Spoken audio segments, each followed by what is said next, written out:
তার মানে ভাবেন এখনো সংসদ সদস্যরা শপথ নেয় নাই, তারেক রহমানের সরকারের কাছে ক্ষমতা হস্তান্তর হয় নাই, প্রধান বিরোধী দলীয় যে জোট 40% ভোট পেয়েছে, সে জোট রাজপথে নেমে পড়ছে সোমবার। মঙ্গলবারে সংসদ সদস্যদের শপথ, মঙ্গলবারে সরকারের মন্ত্রিসভার নতুন মন্ত্রিসভার শপথ গ্রহণ নির্ধারিত হয়েছে।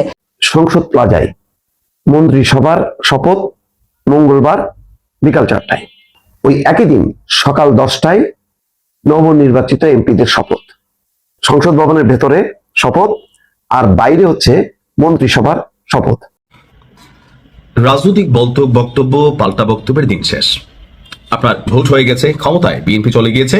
সো এখন হচ্ছে যে তারেক রহমানের যে বলা ছিল আই হ্যাভ এ প্ল্যান, কি সেই প্ল্যান?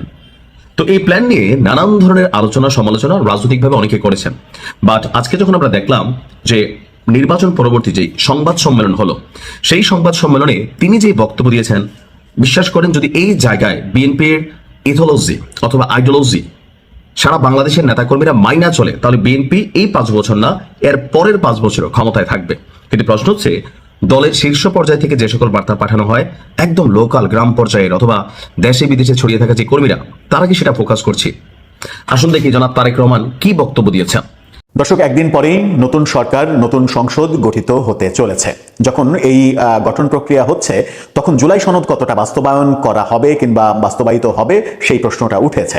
এনসিপির বিভিন্ন নেতারা ফেসবুকে বেশ হুমকি থামকি দিচ্ছেন, জুলাই সনদ বাস্তবায়ন না করলে পরিণতি ভয়াবহ হবে। এখনই আন্দোলন সংগ্রামের বিভিন্ন রকমের ডাক, বিভিন্ন ধরনের আওয়াজ দেয়া হচ্ছে। তাতে করে বিএনপি একটু ভীত সন্ত্রস্ত হতেই পারে।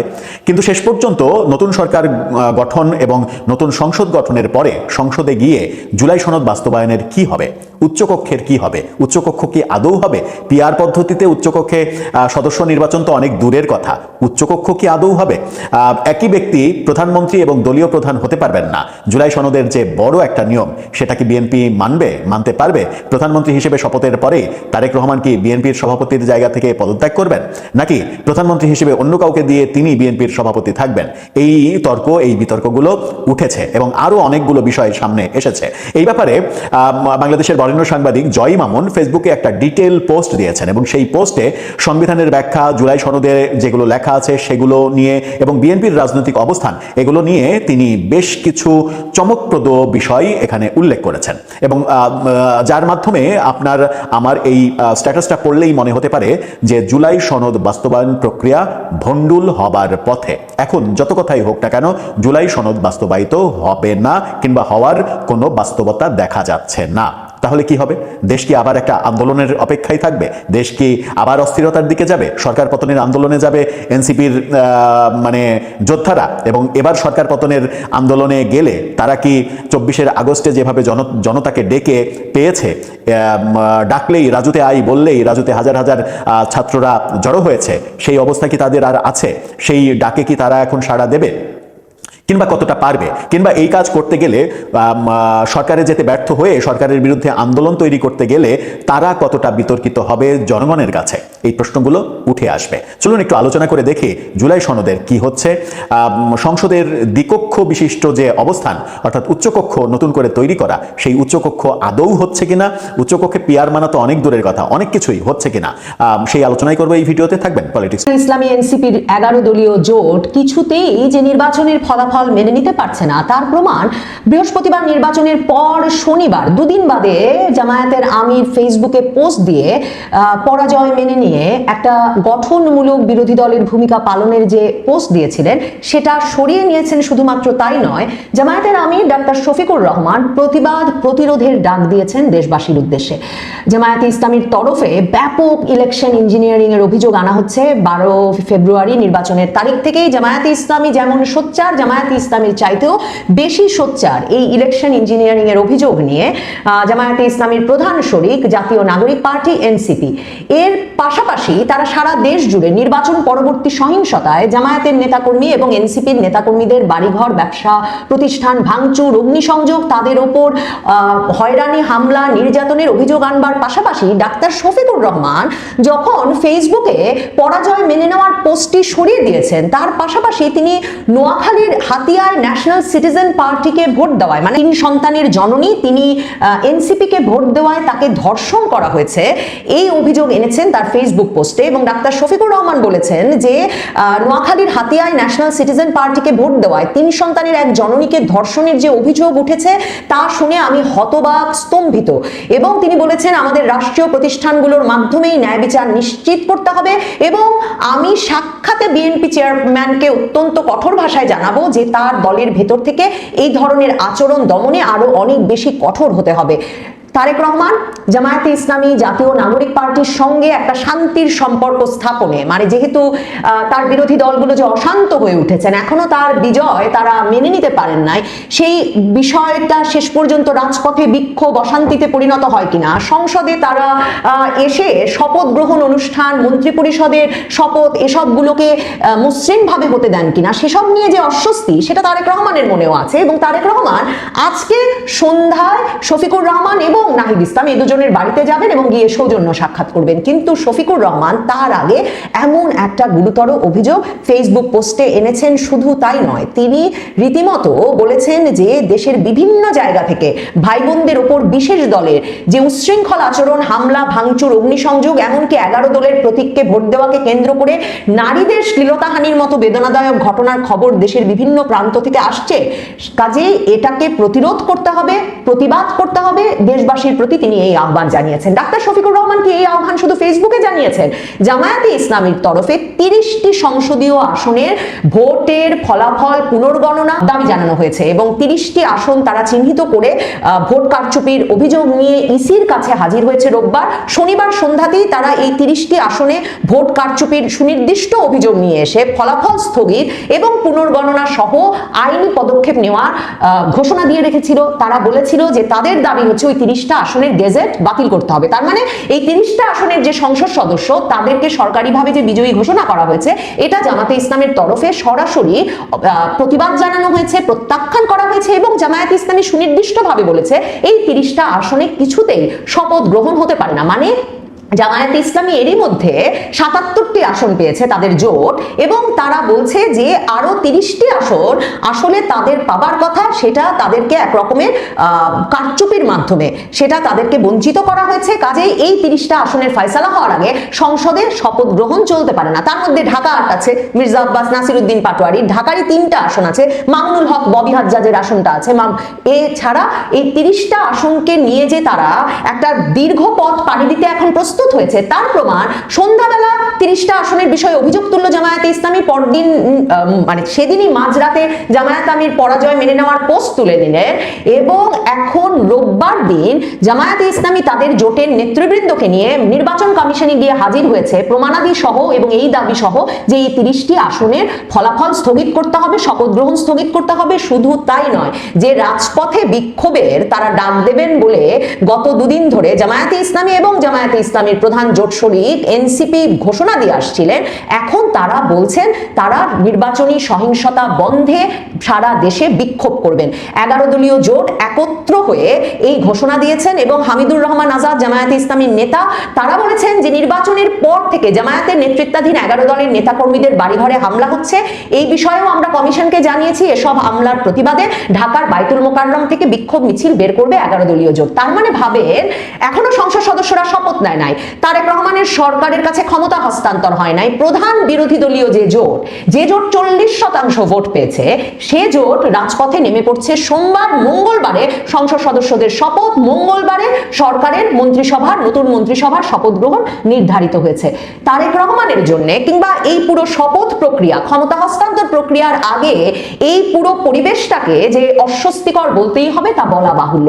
জামায়াতে ইসলামীর সকল প্রতিক্রিয়া স্পষ্ট যে তারা যে অত্যন্ত আত্মবিশ্বাসের সঙ্গে বলে আসছিল যে তারাই সরকার গঠন করবে। এমনকি মনে থাকবে আপনাদের 12 তারিখ ভোট গ্রহণ শেষে বিকালবেলা জামায়াত ইসলামীর আমির ফেসবুকে পোস্ট দিয়ে বলেছেন যে বিজয় ঘোষণার পর আমরা কোনো মিছিল করব না, স্লোগান করব না, আমরা সেজদায় করব, আমরা শুকরানা আদায় করব আল্লাহর কাছে। মানে জামায়াতে ইসলামী বিজয়ের পর কি করতে হবে তাদের আমির সে ঘোষণা দিয়ে দিয়েছিলেন। জামায়াতে ইসলামীর শরিক এনসিপির নেতা নাহিদ ইসলাম ভোট দিয়ে সংবাদ মাধ্যমের সামনে বললেন আমরা ক্ষমতায় যাওয়ার দ্বার প্রান্তে আছি।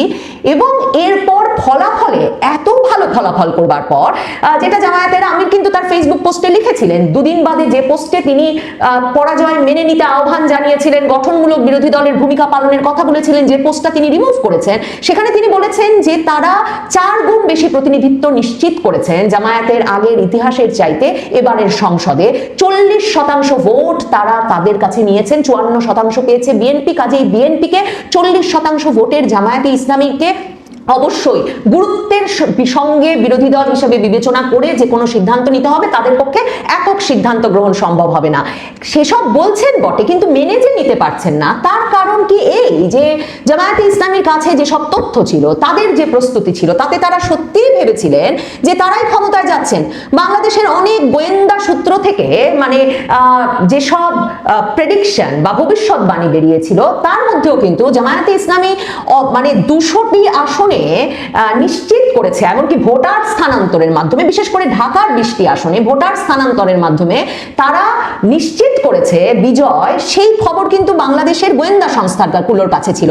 বাংলাদেশের গোয়েন্দা সংস্থাগুলোর কাছে খবর ছিল যে অন্তত 150টি আসনে জামায়াতে ইসলামী তাদের ভোটার গণনার মাধ্যমে এবং মানে আরো নানা রকম প্রস্তুতির মাধ্যমে, প্রশাসনও তাদের সেখানে পক্ষে থাকায় তারা নিশ্চিত হয়েছে যে অন্তত 150টি আসনে তারা জয়ের কাছাকাছি যেতে পারবে এবং 150টি আসন তারা পেয়ে যেতে পারে। এমনকি মনে করে দেখেন 9ই ফেব্রুয়ারি যে 2টো জরিপ বেরোলো, একটা জরিপ যেটা IILD জাগরণ ফাউন্ডেশনের, সেখানে তারা কিন্তু একদম মানে বলল হাড্ডাহাড্ডি লড়াই হবে জামায়াতে ইসলামী এবং বিএনপির নির্বাচনে। এবং তারা বলল যে জামায়াতে ইসলামী যখন 43.9% ভোট পাবে, বিএনপি পাবে 44.1% ভোট। এবং সেই IILD জাগরণ ফাউন্ডেশনের সেই জরিপ অনুযায়ী তারা বলেছিল যে প্রত্যেকটা আসনে কিন্তু তারা জরিপ চালিয়েছিল যে জামায়াত জোট নিশ্চিতভাবে 105টি আসন পাবে। তার মানে জামায়াত কিন্তু কাছাকাছি 40% ভোট পেয়েছে, কিন্তু সেটাকে তারা 100-র বেশি আসনে পরিণত করতে পারে না। ভাববার কি কারণ আছে যে প্রশাসন, ইউনূস সরকার, সেদিক থেকেও তাদের কাছে আভাস ছিল যে তাদেরকে যে ধরনের সমর্থন দেওয়া হবে তাতেও তাদের পক্ষে নির্বাচনে জিতে আসা সহজতর হবে। কিন্তু সেই সমর্থনটা প্রশাসনের কাছ থেকে, সেনাবাহিনীর কাছ থেকে, সরকারের কাছ থেকে শেষ পর্যন্ত তারা পান নাই। সেজন্য কি তারা প্রতারিত বোধ করছেন? দেখেন, ইউনূসও কিন্তু অপেক্ষা করেছেন। 2 দিন বাদে যখন জামায়াতের আমির পরাজয় মেনে নিয়েছিলেন, তারপরে ইউনূস তারেক রহমানকে অভিনন্দন জানান, তারেক রহমান শফিকুর রহমান নাহিদ ইসলামকে ফোন করেন। তার মানে ইউনূস সরকারের সাথে একটা বোঝাপড়া, যেটা অনেকেই ভাবছিলেন যেটা খুব স্বাভাবিক, যে কারণ ইউনূস সরকার যেহেতু মূলত জামায়াতে ইসলামী এবং নাহিদ ইসলামদের সমর্থনে এবং তাদের আন্দোলনের ফলাফল হিসেবে গঠিত হতে পেরেছে, সে কারণে তাদের যে সমর্থনটা দেওয়ার কথা ছিল, শেষ মুহূর্তে কি জামায়াতে ইসলামীর সঙ্গে কেউ প্রতারণা করেছে? জামায়াতে ইসলামী, এনসিপি যে এই পরাজয় কিছুতেই মেনে নিতে পারছে না। জামায়াতে ইসলামীর সুনামগঞ্জে দাঁড়ানো জামায়াতে ইসলামীর তারকা নেতা শিশির মনির, ব্যারিস্টার শিশির মনির, যিনি নির্বাচিত হবেন, নির্বাচিত হলে আইনমন্ত্রী হবেন, সে নিয়ে জোর আলোচনা ছিল। জামায়াতে ইসলামী তো তাদের মন্ত্রিসভাও একরকম ঘোষণা করে দিয়েছিল, নাহিদ ইসলাম মন্ত্রিত্ব পাবেন বলে রেখেছিলেন, জামায়াতের আমির আজাদ সাহেব পাবেন, তাহের সাহেব পাবেন, এগুলো ঘোষণা দেওয়া ছিল। তো সেই শিশির মনির ফেসবুকে স্ট্যাটাস দিয়ে জানালেন যে জামায়াতে ইসলামীর একটি ছায়া মন্ত্রিসভা গঠন করতে যাচ্ছে। এবং তারপরেই এনসিপি নির্বাচন পরিচালনা কমিটির যিনি প্রধান মুখপাত্র আসিফ মাহমুদ সজীব ভুইয়া, তিনিও সংবাদ মাধ্যমের সামনে এই ঘোষণা দিয়েছেন যে খুব শিগগিরই তারা একটা ছায়া মন্ত্রিসভা গঠন করতে যাবে। তার মানে জামায়াতে ইসলামী ছায়া মন্ত্রিসভা গুরুত্বপূর্ণ, ছায়া মন্ত্রিসভা গণতন্ত্রের একটা মানে গুরুত্বপূর্ণ ভূমিকা রাখে। ব্রিটেনে, যুক্তরাজ্যে বরাবর মানে ঐতিহ্যগতভাবে বিরোধী দল এরকম একটি মন্ত্রিসভা গঠন করে রাখে। কিন্তু জামায়াতে ইসলামী কি এটা শুধুই বিরোধী দলের ভূমিকা পালন করবার জন্য গঠন করছে, নাকি জামায়াতে ইসলামী প্রকৃতপক্ষেই ভাবছে যে বিএনপি সরকার গঠিত হবে তাদের রাজপথে এবং সংসদে সক্রিয় ভূমিকার কারণে, বা তারা যে ধরনের ভূমিকা পালনের কথা এখন ভাবছেন তাতে সে সরকার তেমন স্থায়ী হবে না, কাজে এই ছায়া মন্ত্রিসভা আরো মুখ্য ভূমিকা পালন করতে পারবে। তবে তার আগে জামায়াতে ইসলামী 30টি আসনের ফলাফলের বিষয়টা নিয়ে কত দূরে যায়, শপথে অংশ নেয় কিনা, 30টি আসনের গেজেট অব্যাহত থাকলে ওই আসনগুলোর সংসদ সদস্যরাও শপথ নিলে সেগুলো দেখতে হবে। এবং দেখতে হবে সোমবার যে বিক্ষোভের ডাক দিয়েছে জামায়াতে ইসলামী, সেটাকে তারা সত্যি কত বিষয়ে উল্লেখযোগ্য যে এবার ভারত, পাকিস্তান সহ 13টা দেশের সরকার এবং রাষ্ট্রপ্রধানকে আমন্ত্রণ জানানো হয়েছে। এটি নিয়েও একটা চমক হয়তো আসতে পারে। নরেন্দ্র মোদী কি সত্যি সত্যি আসবেন, নাকি উপরাষ্ট্রপতি অথবা পররাষ্ট্রমন্ত্রী আসবেন, সেটি এখনো ঘোষণা হয়নি। নরেন্দ্র মোদী ঠিক ওই সময় আসবেন কিনা কিছুটা সন্দেহ আছে, কারণ 17 তারিখে ফ্রান্সের সম্ভবত প্রেসিডেন্ট অথবা প্রধানমন্ত্রীর সঙ্গে কোনো বৈঠক আছে, ভারতে সফরে আছেন। তো সুতরাং নরেন্দ্র মোদীর আসার সম্ভাবনা কম। পাকিস্তানের শাহবাজ শরীফ প্রধানমন্ত্রী আসবেন নাকি পররাষ্ট্রমন্ত্রীকে পাঠাবেন সেটাও দেখার বিষয়। কারণ তারেক রহমান তার নেতৃত্বে বিএনপি বিপুল বিজয় পর নরেন্দ্র মোদী প্রথম টেলিফোন করেন, সরাসরি কথা বলেছেন। তার পরের দিন কথা বলেছেন শাহবাজ শরীফ, পাকিস্তানের প্রধানমন্ত্রী।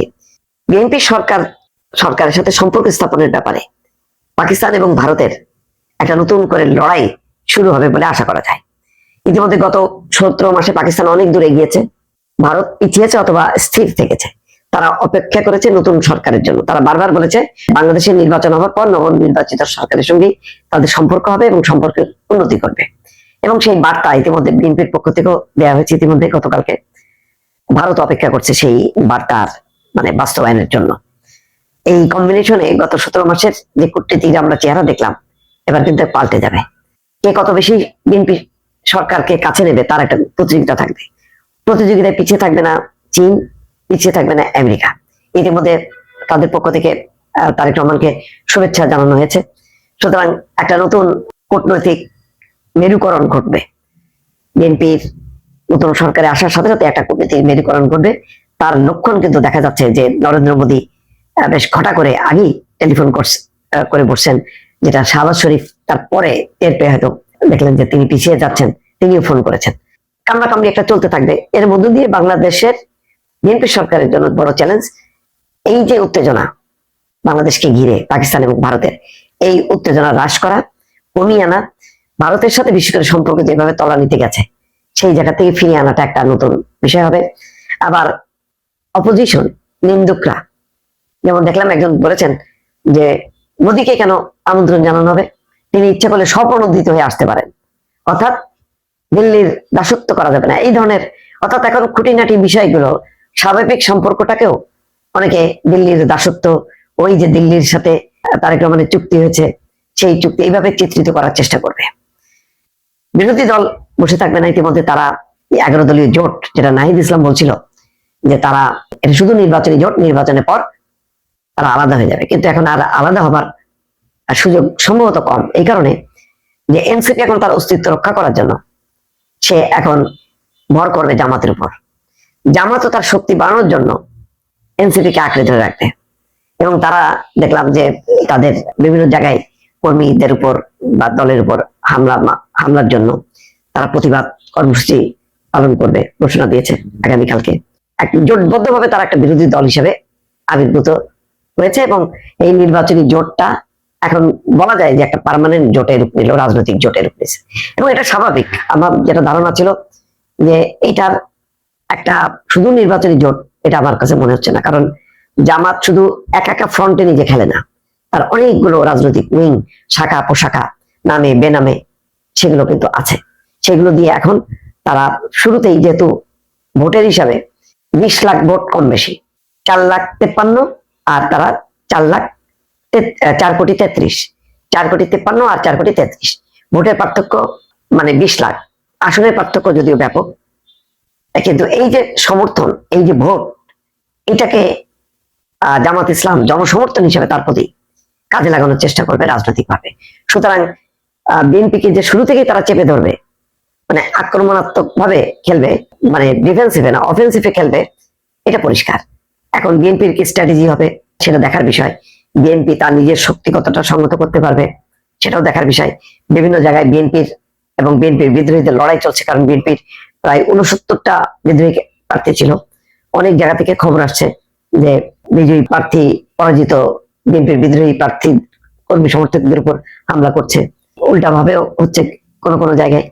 তো এই যে আভ্যন্তরীণ কোন্দল কলহ, এটা বিএনপিকে আরো পর্যদস্ত করবে যখন নাকি 11 দলীয় জোট, নির্বাচনী জোটটা এখন রাজনৈতিক জোট হিসেবে আবির্ভূত হবে এবং সংসদের ভেতরে বাইরে তারা লাগাতার ভাবে আন্দোলন কর্মসূচি চালিয়ে যাবে। ফলে বিএনপির জন্য খুব কুসুমাস্তীর্ণ রাস্তার সামনে, এটা মনে করার কোনো কারণ নেই। একদিকে আন্তর্জাতিক মেরুকরণ, অন্যদিকে আভ্যন্তরীণ ভাবে রাজনীতির মেরুকরণ, এই বিষয়গুলো বিএনপি এখন কিভাবে হ্যান্ডেল করে সেটা এখন দেখার বিষয়। রাজনৈতিক বক্তব্য পাল্টা বক্তব্যের দিন শেষ। আপনার ভোট হয়ে গেছে, ক্ষমতায় বিএনপি চলে গিয়েছে। সো এখন হচ্ছে যে তারেক রহমানের যে বলা ছিল আই হ্যাভ এ প্ল্যান, কি সেই প্ল্যান? তো এই প্ল্যান নিয়ে নানান ধরনের আলোচনা সমালোচনা রাজনৈতিকভাবে অনেকে করেছেন, বাট আজকে যখন আমরা দেখলাম যে নির্বাচন পরবর্তী যে সংবাদ সম্মেলন হলো, সেই সংবাদ সম্মেলনে তিনি যে বক্তব্য দিয়েছেন, বিশ্বাস করেন যদি এই জায়গায় বিএনপির ইথোলজি অথবা আইডিওলজি সারা বাংলাদেশের নেতাকর্মীরা মাইনা চলে, তাহলে বিএনপি এই 5 বছর না, এর পরের 5 বছরও ক্ষমতায় থাকবে। কিন্তু প্রশ্ন হচ্ছে, দলের শীর্ষ পর্যায় থেকে যে সকল বার্তা পাঠানো হয় একদম লোকাল গ্রাম পর্যায়ের অথবা দেশে বিদেশে ছড়িয়ে থাকা যে কর্মীরা, তারা কি সেটা ফোকাস করছে? আসুন দেখি জনাব তারেক রহমান কি বক্তব্য দিয়েছেন, আর এতে কেনই বা আওয়ামী লীগের জামাতের নেতাকর্মীদের খুশি হওয়ার কথা। তবে সবচেয়ে বেশি আওয়ামী লীগের যারা সাপোর্টার আছেন তারা খুশি হয়েছেন। জাতীয় সংসদ নির্বাচন পরবর্তী পরিস্থিতিতে দেশে যে শান্তি শৃঙ্খলার ডিস্টারবেন্স আছে সেটাকে বজায় রাখার উপর সর্বোচ্চ গুরুত্ব আরোপ করেছেন আপনার জনাব তারেক রহমান। তিনি বলছেন যে কোনো মূল্যে আইন শৃঙ্খলা স্বাভাবিক রাখতে হবে এবং এই অংশটা খুবই গুরুত্বপূর্ণ, কোন ধরনের সহিংসতা, প্রতিশোধ বা উস্কানিমূলক কর্মকাণ্ড বরদাস্ত করা হবে না। অর্থাৎ ক্ষমতায় পাওয়ার পরে এখন যেহেতু যারা বিএনপি নির্বাচিত হয়েছেন, এমপি হয়েছেন, তো তাদের যারা নেতাকর্মী অনেকে আওয়ামী লীগের দ্বারা লাঞ্ছিত হয়েছেন, মিথ্যা মামলার শিকার হয়েছেন, নানান ধরনের ডিস্টারবেন্স হয়েছেন, অনেকের বিরুদ্ধে ব্যবস্থা নেওয়া হয়ে গেছে। আবার অনেকে আপনার হয়তো এখনো ধরাছোঁয়ার বাহিরে আছে, অথবা অনেকে এখন বিএনপি নতুন ক্ষমতায় আসতে যাচ্ছে দীর্ঘদিন পরে, তো স্বাভাবিকভাবে এলাকায় আধিপত্য বা প্রাধান্য বিস্তারকে কেন্দ্র করে প্রতিশোধমূলক কর্মকাণ্ড হিসাবে যে হ্যাঁ আওয়ামী লীগ আমাদের সাথে এটা করছে, আমরাও এটা করবো, সে আমার দিকে চোখ তুলে তাকাইলো কেন, সে একটা কথা বললো কেন। তো এইরকম মেন্টালিটিতে যে সকল নেতাকর্মীরা আছেন তাদের জন্য জনাব তারেক রহমানের স্পষ্ট নির্দেশনা হচ্ছে যে কোনো ধরনের সহিংসতা, প্রতিশোধ বা উস্কানিমূলক কর্মকাণ্ড, তিনটা জিনিস জাস্ট ব্যালেন্স হলে দেখবেন বাকিটা ইতিহাস। তবে এই বিষয়টা যে বললাম না, দলের যারা প্রধান থাকেন তারা হয়তো অনেক কিছুই দলের কল্যাণে বা তারা চায় যে ধরেন আমি যদি একটা পরিবারের প্রধান হই, আমি কি চাইবো না যে আমার পরিবারটাকে মানুষ ভালো বলুক, একটা প্রতিষ্ঠানের প্রধান হলে অথবা একটা সংগঠনের প্রধান হলে। তো তদ্রুপ তারেক রহমানও তিনি তার জায়গা থেকে অবশ্যই চান যে বিএনপিকে মানুষ ভালোবাসুক, অথবা অতীতে বিএনপির যে দুর্নাম ছিল বা নেগেটিভ পয়েন্টগুলো ছিল সেগুলো থেকে বের হয়ে 18 বছর পর যখন বিএনপি ক্ষমতায় আসছে, বিএনপি চায় যে জনাব তারেক রহমান অবশ্যই তারা চান যে মানুষ তাদেরকে ভালোবাসুক। ইভেন এই নির্বাচনে বিএনপির এই জয়ের পেছনে একটা বড় ভূমিকা আওয়ামী লীগের ভোটারদের ছিল, এটা অস্বীকার করার সুযোগ নেই। আওয়ামী লীগের ভোটাররা বিএনপির জামাতের তুলনায় কিছু কিছু জায়গায় আপনার হয়তো জামাতের ভোট আওয়ামী লীগ কাউন্ট করতে পারছে বা দিছে, কিন্তু ম্যাক্সিমাম জায়গায় এখানে আওয়ামী লীগের ভোটগুলো পড়ছে কিন্তু বিএনপির কাছে। আওয়ামী লীগ যদি 110টা ভোটও দিয়ে থাকে এর মধ্যে 8টাই গেছে বিএনপির ঘরে। তো আপনি দেখেন এরপরে ওই যে আমি আজকে নিউজটা করছিলাম নেত্রকোনায় সম্ভবত যে বিএনপি পাশ করার পরে আওয়ামী লীগের কার্যালয় খুলে দেওয়া হয়েছে। সো এটা কৃতজ্ঞতা স্বরূপ তারা চাচ্ছে যে এলাকার মধ্যে সম্প্রীতি থাকুক, রাজনীতিতে আপনার এই ধরনের বিষয়গুলো না থাকুক। তো আজকে বিকেলে হোটেল ইন্টারকন্টিনেন্টালে আয়োজিত সংবাদ সম্মেলনে তারেক রহমান এই কথা বলেন এবং তিনি নেতাকর্মীদের শান্ত এবং সতর্ক থাকার আহ্বান জানিয়েছেন। তিনি বলছেন যে নির্বাচনে প্রতিদ্বন্দ্বিতা করতে গিয়েও কোথাও কোথাও ভুল বোঝাবুঝি বা উত্তেজনা তৈরি হয়ে থাকতে পারে, তবে তা যেন কোনোভাবেই প্রতিশোধ বা প্রতিহিংসায় রূপ না নেয়। যে কোনো মূল্যে শান্তি শৃঙ্খলা বজায় রাখতে হবে, কোনো রকমের অন্যায় কিংবা বেআইনি কর্মকাণ্ড বরদাস্ত করা হবে না। যাক, কথা তো আমরা সবসময় সুন্দর দেখি। আর আইনি শাসন প্রতিষ্ঠায় সরকারি দল কিংবা বিরোধী দল, অন্যমত কিংবা ভিন্নমত, প্রতিটি বাংলাদেশী নাগরিকের জন্য আইন সমান, আইন প্রয়োগ হবে বিধিবদ্ধ নিয়মে। কথা সবই সুন্দর, আশা করি এই সুন্দর কথাগুলো বাস্তবায়ন হবে। যদি বাস্তবায়ন হয় মানুষ বিএনপিকে আবারও ক্ষমতায় আনবে, আর যদি বাস্তবায়ন না হয় তাহলে বাংলাদেশের ইতিহাস যা বলে বিভিন্ন সময় অনেক ধরনের দুর্ঘটনা ঘটবে। ভালো থাকুন, আসসালামু আলাইকুম। নতুন সংসদ আসছে, নতুন সংসদের শপথ একদিন পরে, কালকের পরেই নতুন সংসদের শপথ, নতুন সরকার গঠিত হচ্ছে। এবার প্রসঙ্গ আসছে এই সংসদ সদস্যরা কি 2টা শপথ নেবেন? প্রফেসর আলী রিয়াজের সেই যুগান্তকারী মেথড অনুযায়ী সংসদ সদস্যরা একই সাথে এমপি এবং একই সাথে গণপরিষদ সদস্য হিসেবে শপথ নেবেন। শপথ নিয়ে তারা 6 মাসের যে বাধ্যবাধকতা তার মধ্যে সংবিধান সংশোধন করে জুলাই সনদকে বাস্তবায়ন করবেন, এবং সেটা যদি না করেন তাহলে 9 মাসের মধ্যে অটোমেটিক জুলাই সনদ বাস্তবায়ন হয়ে যাবে। গণভোটে যেটা রায় হলো সেটা নিয়ে বিতর্ক রয়েছে, গণভোটের রায় আদৌ হাঁ ভোট পড়েছে কিনা সে নিয়ে বিতর্ক রয়েছে, সেটা না হয় বাদই দিলাম। কিন্তু গণভোটের যে ব্যাপারটা যেটা সংবিধানে নেই, গণভোটের কোনো ইস্যুটাই সংবিধানে নেই, এই গণভোটের ব্যাপারটা আগামী সংসদে কি বৈধতা পাবে? বৈধতা পাওয়ার কোনো কারণ রয়েছে? এই প্রশ্নগুলো আসছে। এই প্রশ্নগুলো যখন আসছে তখন সাংবাদিক জয় মামুন খুবই গোছালোভাবে এই প্রশ্ন সহ আরো কিছু ডিটেল প্রশ্ন সামনে তুলে এনেছেন। চলুন একটু দেখি যে কি কি কি প্রশ্ন তিনি তুলে আনলেন। তার পোস্টটা দেখে নিন, সেখানে স্ক্রিনশটটা শুধু দেখে নিন, তারপরে সেখানে আলোচনা করি। সেখানে তিনি বলছেন, জুলাই সনদের ভিত্তিতে সিনেট বা জাতীয় সংসদের উচ্চকক্ষ গঠনের উচ্চাভিলাষী পরিকল্পনা সফল হচ্ছে না। এই বিষয়টি ক্রমশ স্পষ্ট হয়ে উঠছে, অর্থাৎ উচ্চকক্ষ হচ্ছে না তিনি নিশ্চিত করছেন। সনদের এই ধারায় নোট অফ ডিসেন্ট বা আপত্তি জানিয়ে বিএনপি তখনই বলেছে, বর্তমান আর্থসামাজিক বাস্তবতায় সংসদের উচ্চকক্ষের কোনো প্রয়োজনীয়তা নেই। অর্থাৎ বিএনপি এটাতে রাজিই হয়নি, সুতরাং বিএনপি এটা বাস্তবায়ন করবে না। ৭১-এর মহান মুক্তিযুদ্ধের আকাঙ্ক্ষার ভিত্তিতে প্রণীত বাংলাদেশের বর্তমান সংবিধানে রাষ্ট্র পরিচালনার যে 4 মূল নীতি, গণতন্ত্র, জাতীয়তাবাদ, সমাজতন্ত্র ও ধর্মনিরপেক্ষতা, ডক্টর ইউনূস ও আলী রিয়াজের ঐকমত্য কমিশন এই 4 মূল নীতির মধ্যে শুধু গণতন্ত্র রেখে বাকিগুলো ফেলে দিয়েছে এবং তারা রাষ্ট্র পরিচালনায় 5 মূল নীতি প্রণয়নের সুপারিশ করেছে। সেগুলো হলো সাম্য, মানবিক মর্যাদা, সামাজিক সুবিচার, বহুত্ববাদ এবং গণতন্ত্র, যেখানে ধর্মনিরপেক্ষতা তারা বাদ দিয়েছে। এই প্রসঙ্গেও বিএনপি নোট অফ ডিসেন্ট দিয়েছে। এছাড়া সংবিধান সংশোধন, একই ব্যক্তির প্রধানমন্ত্রী এবং দলীয় প্রধানের পদে না থাকা, কারো 2 বারের বেশি প্রধানমন্ত্রী হতে না পারা, জুলাই সনদকে সংবিধানের উপরে স্থান দেওয়া, যদিও আমরা জানি যে 2 বারের বেশি প্রধানমন্ত্রী হতে পারবে না, এই ব্যাপারে বিএনপি একমত হয়েছে, অন্যগুলোতে হয়নি। জুলাই সনদ নিয়ে কোনো আদালতে প্রশ্ন তোলা যাবে না, এই যে নিয়ম, তারপরে এটা সহ বেশ কিছু বিধান অগ্রহণযোগ্য বলে মনে করে বিএনপি। এছাড়া ঐকমত্য কমিশনে বিএনপির সাথে আলোচনা ছাড়াই সংবিধান সংস্কার পরিষদ গঠনের প্রস্তাব করেছে ডক্টর আলী রিয়াজের ঐকমত্য কমিশন। ডক্টর আলী রিয়াজ বিএনপির সঙ্গে কোনো ধরনের আলোচনা ছাড়াই গণপরিষদ গঠন করার যে নতুন ক্লজ যুক্ত করেছেন, সেটা ঐকমত্য কমিশনের কোনো মিটিংয়ে একবার আলোচনাও হয়নি। ঐকমত্য হওয়া তো অনেক দূরের কথা, তিনি নতুন সৃষ্টি করেছেন। তিনি বলেন, জাতীয় সংসদ নির্বাচনের পর 2 দফা শপথ অনুষ্ঠিত হবে, তার একটিতে সংসদের প্রতিনিধি হিসেবে, অন্যটিতে সংবিধান সংস্কার পরিষদের সদস্য হিসেবে শপথ নেবেন নির্বাচিত সংসদ সদস্যরা। সংসদ প্রথম দিন থেকেই প্রধানমন্ত্রী নির্বাচন, স্পিকার নির্বাচন, বাজেট প্রণয়ন সহ নিয়মিত কার্যক্রম পরিচালনা করার পাশাপাশি সংস্কার প্রক্রিয়া বাস্তবায়নের গণভোটের রায় অনুযায়ী কাজ করবে। এর জন্য 180 দিন থাকবে। এ ব্যাপারে আপত্তি জানিয়েছে বিএনপি। দলটির স্থায়ী কমিটির সদস্য সালাউদ্দিন আহমেদ বলেছেন, সংবিধান সংস্কার পরিষদ নিয়ে তাদের সাথে ঐকমত্য কমিশনের কোনো আলোচনাই হয়নি, অর্থাৎ এটা কোনো আলোচনার টেবিলেই ছিল না। অর্থাৎ আলী রিয়াজ ওখানে নতুন করে নিজের ইচ্ছা মতো ঢুকিয়ে দিয়েছেন এবং জুলাই সনদ স্বাক্ষরের পরে এটা ঢুকানো হয়েছে। তিনি বলছেন যে হঠাৎ করে এই পরিষদ গঠনের যে প্রস্তাব দেওয়া হলো সেটা কারা দিল, কিভাবে দিল, সুপারিশে কিভাবে এলো, এই প্রশ্নও তুলেছেন সালাউদ্দিন আহমেদ। অন্যদিকে সংবিধান বিশেষজ্ঞ ডক্টর শাহাদিন মালিক এক সাক্ষাৎকারে বলেছেন, গণভোট কোনো সাংবিধানিক আইন সিদ্ধ ব্যাপার নয়, অর্থাৎ গণভোট সংবিধানেই নেই। তাই গণভোটের ফলাফল অনুযায়ী জুলাই সনদ বাস্তবায়ন করতেই হবে এমন আইনি বাধ্যবাধকতা বিএনপির ওপরে নেই। অর্থাৎ এটা বাস্তবায়ন করতে হবে, এই বাধ্যবাধকতা বিএনপির উপরে থাকবে না, বিএনপি এটা বাধ্য না করতে। আর নির্বাচনে বিপুল বিজয়ের পরে বিএনপি বলেছে, জুলাই সনদের বিষয়টি তারা জাতীয় সংসদের হাতে ছেড়ে দেবে, খেলা ফাইনাল। তারা বলেছে যে জুলাই সনদের ব্যাপারটা তারা জাতীয় সংসদের উপরে ছেড়ে দেবে, অর্থাৎ জাতীয় সংসদে 2/3 সংখ্যাগরিষ্ঠ সদস্য যা মনে করবে তাই করবে। এরই মধ্যে জাতীয় ঐকমত্য কমিশনের মেয়াদ শেষ হয়েছে। কমিশনের সহসভাপতি মার্কিন নাগরিক ডক্টর আলী রিয়াজ বলেছেন, তিনি যুক্তরাষ্ট্রে তার পুরনো পেশা শিক্ষকতায় ফিরে যাবেন।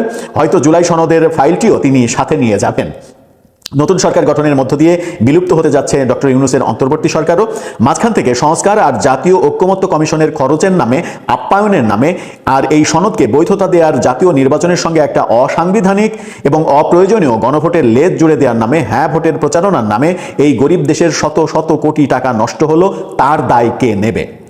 খুবই চমৎকার একটা প্রশ্ন তুলেছেন যে এই যে শত শত কোটি টাকা নষ্ট করা হলো এই ঐকমত্য কমিশনের নাম থেকে শুরু করে গণভোট পর্যন্ত, এর দায় কে নেবে, এই টাকা কে দেবে? 72-এর মুজিববাদী সংবিধান ছুঁড়ে ফেলে দেয়া, নতুন সংবিধান প্রণয়ন, সংবিধান বাদ দিয়ে দেশের গঠনতন্ত্র প্রণয়ন, পুরনো সংবিধান থেকে মুক্তিযুদ্ধের চেতনা মুছে ফেলা, গত 1.5 বছরে বহু ষড়যন্ত্র আমরা দেখেছি এই সংবিধান নিয়ে, জয় মামুন বলছেন। তিনি বলছেন, কিন্তু ভাগ্যের কি নির্মম পরিহাস, সেই সংবিধান অনুসারেই শপথ নিয়েছিলেন ডক্টর মোহাম্মদ ইউনূস, সেই সংবিধান অনুসারেই অনুষ্ঠিত হলো ত্রয়োদশ জাতীয় সংসদ নির্বাচন, সেই সংবিধান মেনেই বিএনপি বা তারেক রহমানের নতুন সরকার গঠনের মধ্য দিয়ে বিদায় নিতে যাচ্ছে ডক্টর ইউনূসের সরকার। নতুন সরকারের কাছে তাই প্রত্যাশা ৭১-এর মহান মুক্তিযুদ্ধ এবং সংবিধান থাকুক রাষ্ট্রের সবার উপরে, মাথার উপরে, আইন হোক সবার জন্য সমান, আর প্রজাতন্ত্রের মালিক জনগণ। সংবিধানের এই ঘোষণাটি প্রতিফলিত হোক রাজনীতি, সংসদ, সরকার, বিচার ব্যবস্থা এবং প্রশাসনের সর্বস্তরে। এই ব্যাপারে একটা ছবিও তিনি পোস্ট করেছেন, সেই ছবিটা দেখে নিন। সেখানে সেখানে জুলাই সনদের যে 15 নম্বর ধারা, সেই 15 নম্বর ধারায় প্রধানমন্ত্রী এবং দলীয় প্রধান একই ব্যক্তি হতে পারবে না। সেখানে দেখা যাচ্ছে স্পষ্ট যে 26টি রাজনৈতিক দল একমত হয়েছে, বাকি তাও একেবারে স্পেসিফিক কয়েকটা পয়েন্টে তাও বাকি 4টি দল এতে রাজি হয়নি। 4টি দলের মধ্যে বিএনপি অন্যতম। বিএনপি বলেছে না, এটা মানা যাবে না। আরেকটা ব্যাপার কি, জুলাই সনদকে সংবিধানে অন্তর্ভুক্ত করতে হবে, সংবিধানের উপরে স্থান দিতে হবে। মানে জুলাই সনদ হয়ে যাবে বাংলাদেশে মুক্তিযুদ্ধের মাধ্যমে পাওয়া যে সংবিধান, সেই সংবিধানের চাইতে বড় কিছু। এটা কি মুক্তিযোদ্ধার দল, একজন বীর উত্তমের দল যে বিএনপি, এবং যে বিএনপি দাবি করে তারা মুক্তিযুদ্ধের অন্যতম পক্ষের শক্তি, তারা কি মুক্তিযুদ্ধকে এবং 72-এর সংবিধানকে এভাবে কলঙ্কিত হতে দেবে যে 72-এর সংবিধান, মুক্তিযুদ্ধের মাধ্যমে যে সংবিধান পাওয়া গেছে, সেই সংবিধানের উপরে একটি সরকার পতনের আন্দোলনের যে মানে ইস্তেহার, যে লেখা, সেই লেখাটা সেই সংবিধানের উপরে স্থান দিতে হবে। এবং মানে এর মাধ্যমে যেগুলো হবে, যেগুলো সরকার অলরেডি নির্বাহী আদেশে দিয়ে দিয়েছে, যে ইন্ডেমনিটি 31শে আগস্ট পর্যন্ত যত কিছু হয়েছে, 5 আগস্ট পর্যন্ত হলে সেটা মানার মতো ছিল, যে 5 আগস্ট পর্যন্ত আন্দোলনের সময় যা কিছু হয়েছে তার জন্য ছাত্র জনতাকে ইন্ডেমনিটি দেওয়া হলো। কিন্তু 5 তারিখ থেকে 31 তারিখ পর্যন্ত যে ঘটনাগুলো বাংলাদেশে ঘটেছে সারা দেশে, সেই ঘটনাগুলোর জন্য ইন্ডেমনিটি কেন দেওয়া হলো, এই প্রশ্ন অনেকেই তুলেছেন। এখন এই ইন্ডেমনিটি কি সংসদ আনুষ্ঠানিকভাবে, সাংবিধানিকভাবে দিয়ে দেবে? আর দিয়ে দিলে পরবর্তীতে কোনো না কোনো সময় যখন বিএনপি সরকার এই প্রশ্নের মুখে পড়বে, তখন বিএনপি সরকারকে কি এই জবাবদিহি করতে হবে না? সেই রিস্ক বিএনপি সরকার নেবে? আমার মনে হয় নেবে না। জয় মামুন ঠিকই বলেছেন যে উচ্চকক্ষও হচ্ছে না, উচ্চকক্ষে পিআর পদ্ধতিতে সদস্য নির্বাচন, এগুলো তো অনেক দূরের কথা। এবং সংবিধানের অনেক কিছু যে কাটাছেড়া, মূলনীতি সহ যে কাটাছেড়া করার চেষ্টা করেছিলেন, ব্যর্থ চেষ্টা করেছিলেন অধ্যাপক আলী রিয়াজ, সেই চেষ্টায় ব্যর্থ হয়ে গতকালকে তিনি ক্ষমা চেয়ে বিদায়ও নিয়েছেন। এবং দেখা যাবে যে সরকারের শপথ অনুষ্ঠানের আগেই তিনি হয়তো চলে গেছেন আমেরিকায়, যেমনটি আমরা দেখেছি গতকালকে প্রধান উপদেষ্টার আরেক বিশেষ সহকারী ফয়েজ আহমেদ তৈয়ব